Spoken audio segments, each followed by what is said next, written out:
Hi champions, welcome to ಸ್ಪರ್ಧಾ ಗುರುಜಿ YouTube channel.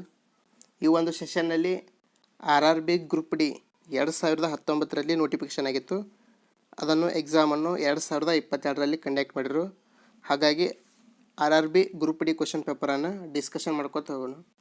ಪ್ರತಿದಿನವೂ RRB group ಡಿಯ ಕ್ವಶನ್ ಪೇಪರ್ ಆಗಿರ್ಬೋದು ಮತ್ತು GK ರಿಲೇಟೆಡ್ ವಿಡಿಯೋ ಮತ್ತು ಸ್ಪೆಸಿಫಿಕ್ ಆಗಿ ಸೈನ್ಸ್ ಕ್ವಶನ್ಗಳನ್ನು ಡಿಸ್ಕಷನ್ ಮಾಡ್ಕೊತ ಹೋಗೋಣ. ನೀವು ಮೊದಲೇ ಬಾರಿಗೆ ನಮ್ಮ ಚಾನಲನ್ನು ನೋಡ್ತಿದ್ರೆ ತಪ್ಪದೇ ಸಬ್ಸ್ಕ್ರೈಬ್ ಮಾಡಿರಿ ಮತ್ತು ನಿಮ್ಮ ಸ್ನೇಹಿತರಿಗೆ ಶೇರ್ ಮಾಡಿ.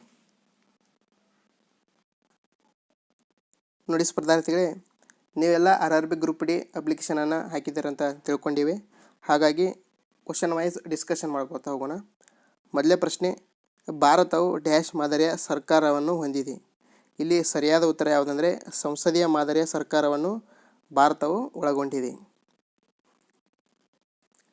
ಈ ಕೆಳಗಿನವುಗಳಲ್ಲಿ ಯಾವುದು ಮೆಡಿಟೇರಿಯನ್ ಪ್ರದೇಶದಿಂದ ಪಾಶ್ಚಿಮಾತ್ಯ ಕ್ಷೋಭೆಗಳನ್ನು ಭಾರತೀಯ ಉಪಖಂಡಕ್ಕೆ ತರಲು ಕಾರಣವಾಗಿದೆ? ಇದಕ್ಕೆ ಸರಿಯಾದ ಉತ್ತರ ಧಾರಾಕಾರ ಮಾರುತ, ಜೆಟ್ ಸ್ಟ್ರೀಮ್. ಇಲ್ಲಿ ಸರಿಯಾದ ಉತ್ತರ ಯಾವುದಂದರೆ ಜೆಟ್ ಸ್ಟ್ರೀಮ್. ನೋಡಿ ಸ್ಪರ್ಧಾರ್ಥಿಗಳೇ, ನೀವು ಸ್ಟೇಟ್ ಗೌರ್ಮೆಂಟ್ ಓದ್ತಾ ಇದ್ರಿ, ಅಲ್ಲಿ ಈ ರೀತಿಯ ಕ್ವಶನ್ಗಳನ್ನು ಜಿಯೋಗ್ರಫಿ ರಿಲೇಟೆಡ್ ಕೇಳೋದು ಸ್ವಲ್ಪ ಕಡಿಮೆ. ಹಾಗಾಗಿ ಸೆಂಟ್ರಲ್ ಗೌರ್ಮೆಂಟ್ನಲ್ಲಿ ಈ ರೀತಿಯಾಗಿ ಜಿಯೋಗ್ರಫಿ ಕ್ವಶನ್ಗಳು ಬರುತ್ತವೆ. ನೆಕ್ಸ್ಟ್ ಸೆಷನ್ನಲ್ಲಿ ಆದರೆ ಜಿಯೋಗ್ರಫಿ ಸಂಬಂಧಪಟ್ಟ ಗ್ರೂಪ್ ಡಿಗೆ ಸಂಬಂಧಪಟ್ಟ ಕ್ವಶನ್ಗಳನ್ನು ಡಿಸ್ಕಷನ್ ಮಾಡೋಣ. ಇಲ್ಲಿ ಈ ಸೆಷನಲ್ಲಿ ಏನಂದರೆ ಮೆಂಟಲ್ ಎಬಿಲಿಟಿ ಕ್ವಶನ್ಗಳನ್ನು ಆನ್ಸರ್ ಮಾತ್ರ ಹೇಳ್ತೀನಿ, ನೀವು ಸ್ಕ್ರೀನ್ಶಾಟ್ ತೆಗೆದುಕೊಳ್ಳಿ. ನೆಕ್ಸ್ಟ್ ಸೆಷನ್ನಲ್ಲಿ ಸಂಪೂರ್ಣವಾಗಿ ಬಿಡಿಸೋಣ. ಇಲ್ಲಿ ಎ ಮತ್ತು ಬಿ ಎರಡು ಸಹ ಅವಿಭಾಜ್ಯ ಸಂಖ್ಯೆಗಳಾಗಿದ್ದರೆ ಅವುಗಳ ಲಸ ಎಷ್ಟು ಕೇಳಿದ್ದಾರೆ. ಇಲ್ಲಿ ಸರಿಯಾದ ಉತ್ತರ A ಇಂಟು ಬಿ. ಚರಾಕ್ಷರ ಎಕ್ಸ್ ಕ್ರಮವಾಗಿ ಕೆ ಮತ್ತು K2 ಆವರ್ತನಗಳೊಂದಿಗೆ 3 ಮತ್ತು 7 ಮೌಲ್ಯಗಳನ್ನು ತೆಗೆದುಕೊಳ್ಳುತ್ತದೆ. ಎಕ್ಸ್ನ ಸಮಾಂತರ ಮಾಧ್ಯಮ 4 ಆಗಿದ್ದರೆ ನಂತರ ಕೆ ಮೌಲ್ಯವು ಡ್ಯಾಶ್ ಅಂತ ಕೊಟ್ಟಿದ್ದಾರೆ. ಇದಕ್ಕೆ ಸರಿಯಾದ ಉತ್ತರ ಯಾವುದಂದರೆ 3.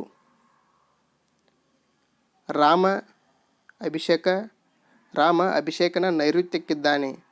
ಅರ್ಜುನ ರಾಮನ ಉತ್ತರಕ್ಕೆ ಮತ್ತು ಅಭಿಷೇಕನ ಪಶ್ಚಿಮಕ್ಕಿದ್ದಾನೆ. ಪೂಜಾ ಅರ್ಜುನನ ಪಶ್ಚಿಮಕ್ಕಿದ್ದಾಳೆ.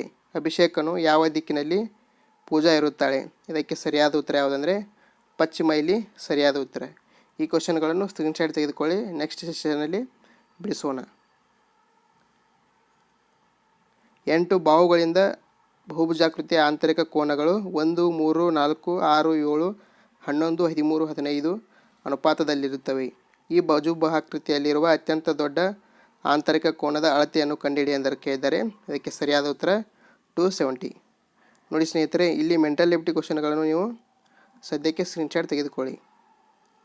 ಇಲ್ಲಿ GK ರಿಲೇಟೆಡ್ ಕ್ವಶನ್ಗಳನ್ನು ಡಿಸ್ಕಷನ್ ಮಾಡೋಣ. ಈ ಕೆಳಗಿನ ಯಾವ ರಾಜ್ಯ ಸರ್ಕಾರವು ಮಾರ್ಚ್ 2020ರಲ್ಲಿ ಘರ್ ಘರ್ ರೇಷನ್ ಯೋಜನೆಯನ್ನು ಪ್ರಾರಂಭಿಸಿತು? ಇದು 2022ರಲ್ಲಿ ಎಕ್ಸಾಮ್ ಕಂಡಕ್ಟ್ ಆದ ನಂತರ ಇಲ್ಲಿ 2022ರ ಸಂಪೂರ್ಣವಾದ ಕರೆಂಟ್ ಅಫೇರ್ಸನ್ನು ಕೇಳಿದ್ದಾರೆ. ಇದಕ್ಕೆ ಸರಿಯಾದ ಉತ್ತರ ಪಂಜಾಬ್ ನುಡಿ.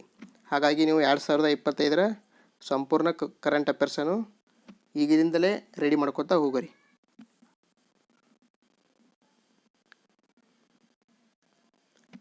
ಕೆಳಗಿನವುಗಳಲ್ಲಿ ಯಾವುದು ಅನುರೂಪ ಶ್ರೇಣಿಗೆ ಸರಿಯಾದ ಜೋಡಿಯಾಗಿದೆ ಕೇಳಿದ್ದಾನೆ. ಇದಕ್ಕೆ ಸರಿಯಾದ ಉತ್ತರ ಯಾವುದಂದರೆ CH3OH ಮತ್ತು CH2H5OH ಇಲ್ಲಿ ಸರಿಯಾದ ಉತ್ತರವಾಗಿದೆ. ಈ ರೀತಿಯಾಗಿ ಗ್ರೂಪ್ ಡಿ ಕ್ವಶನನ್ನು ನೀವು ನೋಡ್ಬೋದು.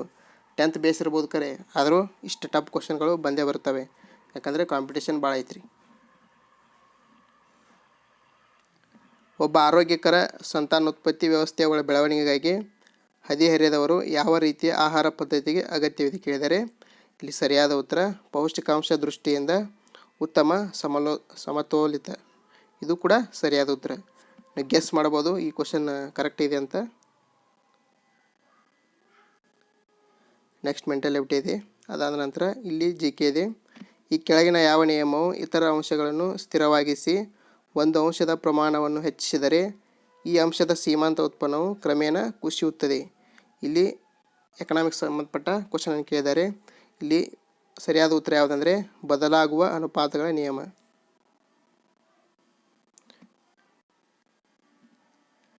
ಈ ಕೆಳಗಿನ ಯಾರು ಪ್ರಸಿದ್ಧ ಕ್ರಾಂತಿಕಾರಿ ಕಾರ್ಯಕರ್ತರು ಮತ್ತು ಹಿಂದೂಸ್ತಾನ್ ಸೋಷಿಯಲಿಸ್ಟ್ ರಿಪಬ್ಲಿಕನ್ ಅಸೋಸಿಯೇಷನ್ HSRAನ ನಾಯಕರಾಗಿದ್ದರು ಕೇಳಿದರೆ ಇಲ್ಲಿ ಸರಿಯಾದ ಉತ್ತರ ಕ್ರಾಂತಿಕಾರಿ ಮತ್ತು ಹಿಂದೂಸ್ತಾನ್ ಸೋಷಿಯಲಿಸ್ಟ್ ರಿಪಬ್ಲಿಕ್ ಅಸೋಸಿಯೇಷನ್ ನಾಯಕರು ಯಾರಂದರೆ ಚಂದ್ರಶೇಖರ್ ಆಜಾದ್ ಅವರು ಆಗಿರ್ತಾರೆ.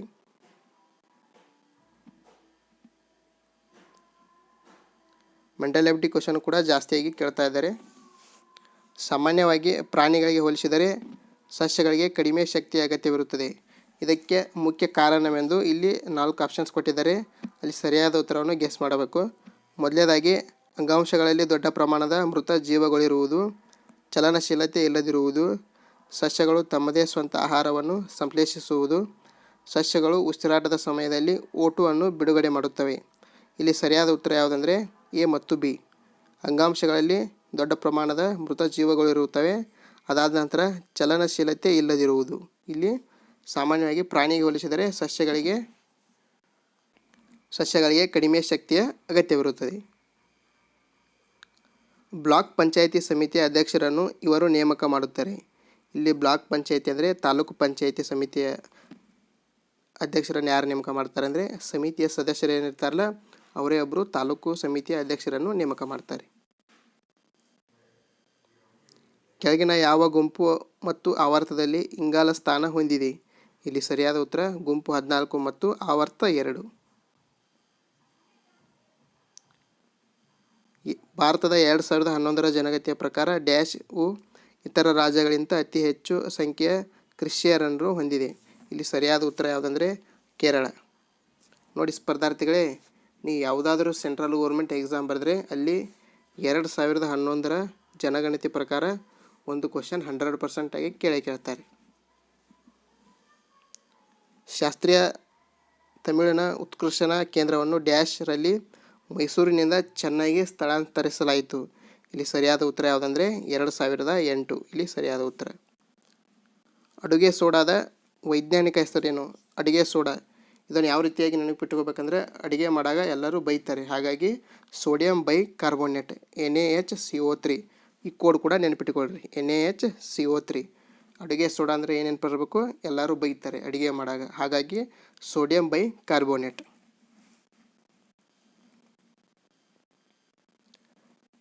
ನೋಡಿ ಸ್ಪರ್ಧಾರ್ಥಿಗಳೇ, ಮೆಂಟಲ್ ಎಬಿಲಿಟಿ ಕ್ವಶನ್ ನೆಕ್ಸ್ಟ್ ಸೆಷನಲ್ಲಿ ಬಿಡಿಸೋಣ, ಯಾರು ತಪ್ಪು ತಿಳ್ಕೊಬೇಡ್ರಿ.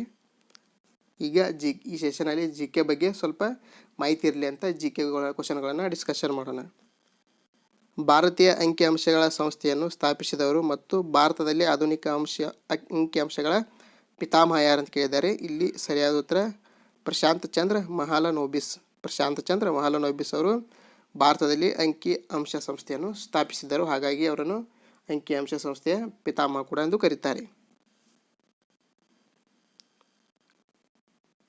ಈ ಕೆಳಗಿನವುಗಳಲ್ಲಿ ಯಾವುದು ಸಂಶೋಧನೆ ಮತ್ತು ಅಭಿವೃದ್ಧಿಯ ನಿಖರ ಸ್ಪರ್ಧಾತ್ಮಕ ಬೆಂಬಲದ ಮೂಲಕ ವೇಗವರ್ಧಿತ ಕ್ರಮದಲ್ಲಿ ಭಾರತೀಯ ವಿಜ್ಞಾನ ಮತ್ತು ಎಂಜಿನಿಯರಿಂಗ್ ಗುಣಮಟ್ಟ ಹೆಚ್ಚಿಸುವ ಮತ್ತು ಅದರ ಭಾಷಾವನ್ನು ಅತ್ಯುನ್ನತ ಜಾಗತಿಕ ಮಟ್ಟಕ್ಕೆ ಏರಿಸುವ ಉದ್ದೇಶ ಹೊಂದಿರುವ ಪ್ರತಿಷ್ಠಿತ ರಾಷ್ಟ್ರೀಯ ಸಂಶೋಧನಾ ನಿಧಿ ಸಂಸ್ಥೆ ಯಾವುದು ಕೇಳಿದರೆ ಇಲ್ಲಿ SERB ವಿಜ್ಞಾನ ಮತ್ತು ಎಂಜಿನಿಯರಿಂಗ್ ಸಂಶೋಧನಾ ಮಂಡಳಿ SERB. ಗೂಳಿಯ ಮಸೂರದ ವೃತ್ತಾಕಾರದ ಬಾಹ್ಯರೇಖೆಯ ಪರಿಣಾಮಕಾರಿ ವ್ಯಾಸವನ್ನು ಡ್ಯಾಶ್ ಎಂದು ಕರೆಯಲಾಗುತ್ತದೆ ಕೇಳಿದರೆ ಇಲ್ಲಿ ಸರಿಯಾದ ಉತ್ತರ ದ್ಯುತಿರಂಧ್ರ. ನೋಡಿ ಸ್ಪರ್ಧಾರ್ಥಿಗಳೇ, ಗ್ರೂಪ್ ಡಿಯಲ್ಲಿ 20 ಕ್ವಶನ್ಗಳು ಸೈನ್ಸ್ ಇರ್ತವೆ, ಹಾಗಾಗಿ ಸ್ವಲ್ಪ ಸೈನ್ಸ್ ಟಪ್ಪು ಬರೋ ಚಾನ್ಸ್ ಕೂಡ ಹೆಚ್ಚಾಗಿದೆ. ನೋಡಿ ಸ್ನೇಹಿತರೆ, ಮೆಂಟಲ್ ಎಬಿಲಿಟಿ, ರೀಸನಿಂಗ್ ಮತ್ತು ಮ್ಯಾಥ್ಸ್ ನೀವು ಪರ್ಫೆಕ್ಟ್ ಆಗಬೇಕ್ರಿ.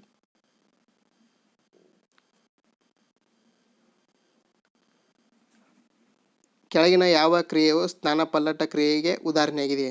ಅಂದರೆ ಒಂದು ಸ್ಥಳದಿಂದ ಇನ್ನೊಂದು ಸ್ಥಳಕ್ಕೆ ಸ್ನಾನಪಲ್ಲಟವಾಗಿದ್ದು ಕರೆಕ್ಟ್ ಯಾವುದಂತ ಕೇಳಿದ್ದಾರೆ. ಇಲ್ಲಿ ಸರಿಯಾದ ಉತ್ತರ 4 ನೋಡಿ, ZnS+Cu ಇಂದ ZnSO4 ಮತ್ತು Cu.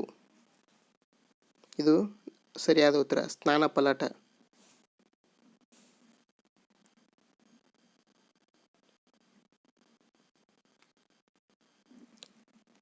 ಗೃಹ ಬಳಕೆಗಾಗಿ ಬಳಸುವ ಫ್ಯೂಸ್ ನಿಗದಿತ ವ್ಯಾಪ್ತಿ ಅಂತ ಕೇಳಿದರೆ 1 ಆಂಪಿಯರ್ದಿಂದ 10 ಆಂಪಿಯರ್. ನೆನಪಿಟ್ಟುಕೊಳ್ಳ್ರಿ, 1 ಆಂಪಿಯರ್ದಿಂದ 10 ಆಂಪಿಯರ್. ಫೆಬ್ರವರಿ 2021ರ ಹೊತ್ತಿಗೆ ಯಾವ ಮಹಿಳಾ ಟೆನ್ನಿಸ್ ಆಟಗಾರ್ತಿ ಹೆಚ್ಚು ಗ್ರ್ಯಾಂಡ್ ಸ್ಲಾಮ್ ಪಂದ್ಯಾವಳಿಗಳನ್ನು ಪ್ರಶಸ್ತಿಯನ್ನು ಗೆದ್ದಿದ್ದಾರೆ ಕೇಳಿದರೆ ಇಲ್ಲಿ 2021 ಕರೆಂಟ್ ಅಫೇರ್ಸ್ ಇತ್ತು. ಈಗ ಸರಿಯಾದ ಉತ್ತರ ಯಾವುದಂದರೆ ಸೆರೆನಾ ವಿಲಿಯಮ್ಸ್. ನೋಡಿ ಸ್ನೇಹಿತರೆ, 4 ಗ್ರ್ಯಾಂಡ್ ಸ್ಲಾಮ್ಗಳ ಬಗ್ಗೆ ಸಂಪೂರ್ಣ ಮಾಹಿತಿಯನ್ನು ತಿಳಿದುಕೊಳ್ಳ್ರಿ. ಪ್ರತಿಯೊಂದು ಎಕ್ಸಾಮ್ನಲ್ಲಿ ಕೇಳ್ತಾರೆ. ಫ್ರೆಂಚ್ ಓಪನ್ ಆಗಿರ್ಬೋದು, ಆಸ್ಟ್ರೇಲಿಯನ್ ಆಗಿರ್ಬೋದು, ವಿಂಬಲ್ಡನ್ ಆಗಿರ್ಬೋದು, ಈ ರೀತಿ US ಆಗಿರ್ಬೋದು. ಇವು 4 ವಿಂಬಲ್ಡನಲ್ಲಿ ಇತ್ತೀಚೆಗೆ ಅಂದರೆ 2024 ಮತ್ತು 2025ರಲ್ಲಿ ಯಾರು ಗೆದ್ದರು ಮತ್ತು ರನ್ನರ್ ಅಪ್ ಯಾರು ಅಂತ ಸಂಪೂರ್ಣ ಮಾಹಿತಿಯನ್ನು ತಿಳಿದುಕೊಳ್ಳಿ. ಮತ್ತು ಗೆದ್ದವರ ದೇಶವನ್ನು ಕೂಡ ನೀವು ನೆನಪಿನಲ್ಲಿ ಇಟ್ಟುಕೊಳ್ಳ್ರಿ. 2021ರಲ್ಲಿ ಎಷ್ಟು ಜನರು ಶಾಂತಿ ಸ್ವರೂಪ ಭಟ್ನಾಗರ್ ಪ್ರಶಸ್ತಿಯನ್ನು ಸ್ವೀಕರಿಸಿದ್ದಾರೆ? 2021ರಲ್ಲಿ 11 ಜನರಿಗೆ ಶಾಂತಿ ಸ್ವರೂಪ ಭಟ್ನಾಗರ್ ಪ್ರಶಸ್ತಿಯನ್ನು ದೊರಕಿತ್ತು. ನೋಡಿ ಸ್ನೇಹಿತರೆ, ಈಗ ನಿಮ್ಗೆ ಐಡಿಯಾ ಬರ್ತಿದೆ. 2011 ಜನಗಂತೆ ಒಂದು ಶಾಸ್ತ್ರೀಯ ಸ್ಥಾನಮಾನ ಬಗ್ಗೆ ಮತ್ತು ಪ್ರಶಸ್ತಿಗಳ ಬಗ್ಗೆ ಈ ಕ್ವಶನ್ಗಳು ರಿಪೀಟೆಡ್ ಆಗಿ ಬರ್ತವೆ. ಹಾಗಾಗಿ ನೀವು ಸಂಪೂರ್ಣವಾಗಿ ಈ ಮಾಹಿತಿಯನ್ನು ತಿಳಿದುಕೊಳ್ಳಬೇಕ್ರಿ.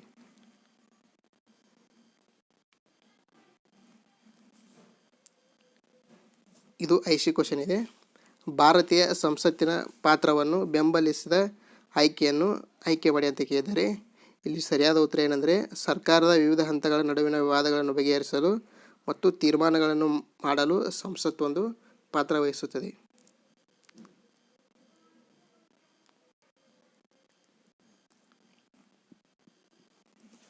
ಬದಲಾಗುತ್ತಿರುವ ಕಾಂತಕ್ಷೇತ್ರವು ವಾಹಕದಲ್ಲಿ ಭಾವಾಂತರವನ್ನು ಪ್ರೇರೇಪಿಸಿ ಅದರಿಂದ ಪ್ರೇರಿತ ವಿದ್ಯುತ್ ಪ್ರವಾಹ ಉಂಟಾಗುವ ಪ್ರಕ್ರಿಯೆಯನ್ನು ಡ್ಯಾಶ್ ಎಂದು ಕರೆಯುತ್ತಾರೆ ಕೇಳಿದರೆ, ಒಂದು ಬದಲಾಗುತ್ತಿರುವ ಕಾಂತಕ್ಷೇತ್ರವು ವಾಹಕದಲ್ಲಿ ವಿಭವಾಂತರವಾಗಿ ಪ್ರೇರೇಪಿಸುತ್ತದೆ ಮತ್ತು ಪ್ರೇರೇಪಿಸಿದ ವಿದ್ಯುತ್ ಪ್ರವಾಹ ಏನು ಮಾಡ್ತೈತಿ ಒಂದು ಪ್ರಕ್ರಿಯೆ ನೋಡ್ತೈತಿ.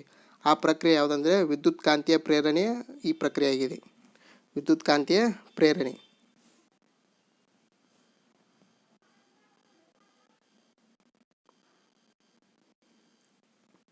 ಆಧುನಿಕ ಆವರ್ತಕ ಕೋಷ್ಟಕದಲ್ಲಿನ ಒಂದು ಗುಂಪಿನಲ್ಲಿರುವ ಧಾತುಗಳು ಒಂದೇ ಸಂಖ್ಯೆಯ ಡ್ಯಾಶ್ಗಳನ್ನು ಹೊಂದಿರುತ್ತವೆ. ವೇಲೆನ್ಸ್ ಎಲೆಕ್ಟ್ರಾನ್ಗಳನ್ನು ಹೊಂದಿರುತ್ತವೆ. ನೀವು ಎಲೆಕ್ಟ್ರಾನ್ಗಳಂದ್ರೂ ಕೂಡ ಬರ್ತದೆ.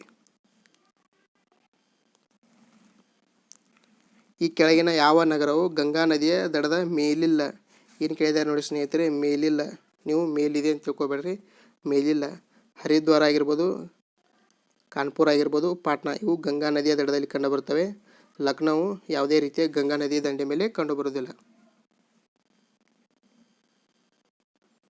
2-8-8 ವಿದ್ಯುನ್ಮಾನ ವಿನ್ಯಾಸವನ್ನು ಹೊಂದಿರುವ ಒಂದು ಧಾತುವಿನ ಪರಮಾಣುವಿನ ಯಾವ ಗುಂಪಿಗೆ ಸೇರಿದೆ ಅಂತ ಕೇಳಿದರೆ ಇಲ್ಲಿ ಸರಿಯಾದ ಉತ್ತರ ಯಾವುದಂದರೆ 18ನೇ ಗುಂಪಿಗೆ ಸೇರಿದೆ. 1000 ಏಕದಿನ ಅಂತಾರಾಷ್ಟ್ರೀಯ ಪಂದ್ಯಗಳನ್ನು ಆಡಿದ ಮೊದಲ ದೇಶ ಯಾವುದು ಕೇಳಿದರೆ ಭಾರತವು ಇತ್ತೀಚೆಗೆ 2020ರಲ್ಲಿ ಪೂರೈಸಿದೆ. ಏಕದಿನ ODI ಕ್ರಿಕೆಟನ್ನು ಜಾಸ್ತಿ ಆಡಿದೆ.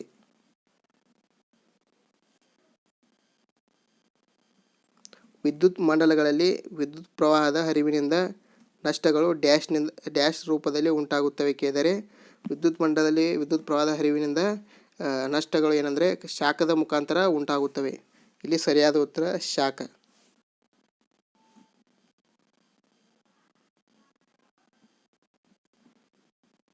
ಮೆಂಟಾಲಿಟಿ ಕ್ವಶನನ್ನು ಆದಷ್ಟು ಬೇಗನೆ ಪ್ರಾರಂಭಿಸೋಣ. ಯಾವ ಗರ್ಭ ನಿರೋಧಕ ವಿಧಾನವು ದೇಹದ ಹಾರ್ಮೋನುಗಳ ಸಮತೋಲತೆಯನ್ನು ಬದಲಾಯಿಸುತ್ತದೆ?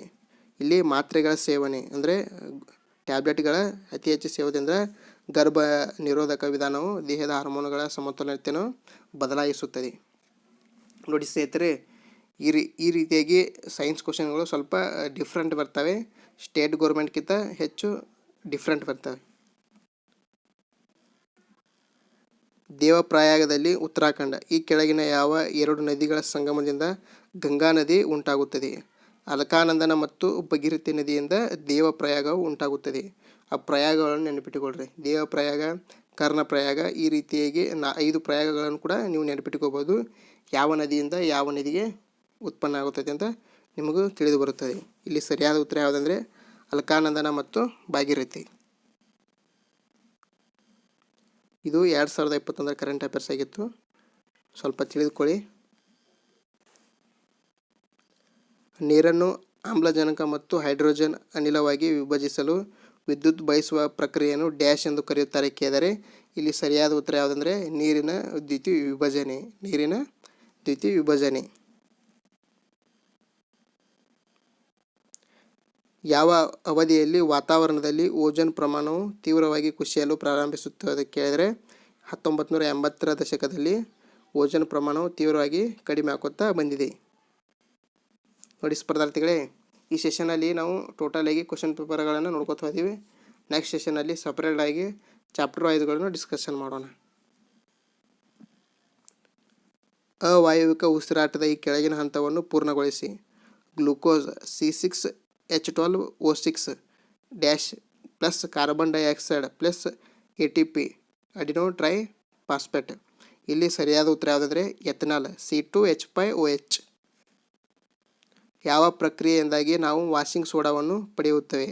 ಇಲ್ಲಿ Na2CO3 ಪುನರ್ ಸ್ಫಟಿಕರಣದ ಮೂಲಕ ನಾವು ವಾಷಿಂಗ್ ಸೋಡಾವನ್ನು ಪಡೆದುಕೊಳ್ಳುತ್ತೇವೆ.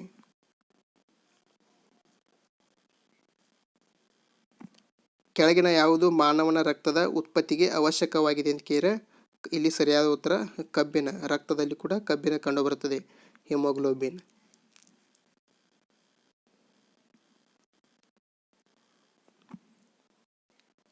ನೌಜ್ ಅವರು ಯಾವ ಧಾರ್ಮಿಕ ಗುಂಪು ಅಥವಾ ಸಮುದಾಯಗಳ ಹೊಸ ವರ್ಷ ಎಂದು ಜನಪ್ರಿಯವಾಗಿ ಕರೆಯುತ್ತದೆ? ಅಂದರೆ ಪಾರ್ಸಿಗಳು ಅವರು ನೌಜನ್ನು ಹೊಸ ವರ್ಷ ಎಂದು ಕರೀತಾರೆ, ಪಾರ್ಸಿಗಳು. ರಾಜಸ್ಥಾನದಲ್ಲಿ ಡ್ಯಾಶ್ಗಳು ಅರಣ್ಯ ಮತ್ತು ವನ್ಯಜೀವಿಗಳನ್ನು ಸಂರಕ್ಷಿಸುವ ಪ್ರಕೃತಿ ಪ್ರಿಯ ಸಮುದಾಯವಾಗಿದ್ದಾರೆ ಅಂತ ಕೇಳಿದರೆ ಬಿಷ್ಣೋಯಿದವರು ರಾಜಸ್ಥಾನದಲ್ಲಿ ಕಂಡುಬರ್ತಾರೆ ಮತ್ತು ಅವರು ಅರಣ್ಯ ಮತ್ತು ವನ್ಯಜೀವಿಗಳನ್ನು ರಕ್ಷಣೆ ಮಾಡುವ ಜನಪ್ರಿಯರಾಗಿದ್ದಾರೆ. ಒಂದು ಛೇದಕವು ಎರಡು ಸಮಾಂತರ ರೇಖೆಗಳನ್ನು ಕತ್ತರಿಸಿದರೆ ಈ ಕೆಳಗಿನ ಯಾವುದು ಅಗತ್ಯವಾಗಿ ಸರಿಯಾಗಿದೆ ಕೇಳಿದರೆ ಇಲ್ಲಿ ಸರಿಯಾದ ಉತ್ತರ ಆಂತರಿಕ ಪರ್ಯಾಯ ಕೋನಗಳು ಸಮವಾಗಿರುತ್ತವೆ. ನೆಕ್ಸ್ಟ್ ಇವೆಲ್ಲ ಮೆಂಟಲ್ ಎಬಿಲಿಟಿ ಆಗಿವೆ. ಹೀಗಾಗಿ ನೆಕ್ಸ್ಟ್ ಇದೊಂದಿದೆ.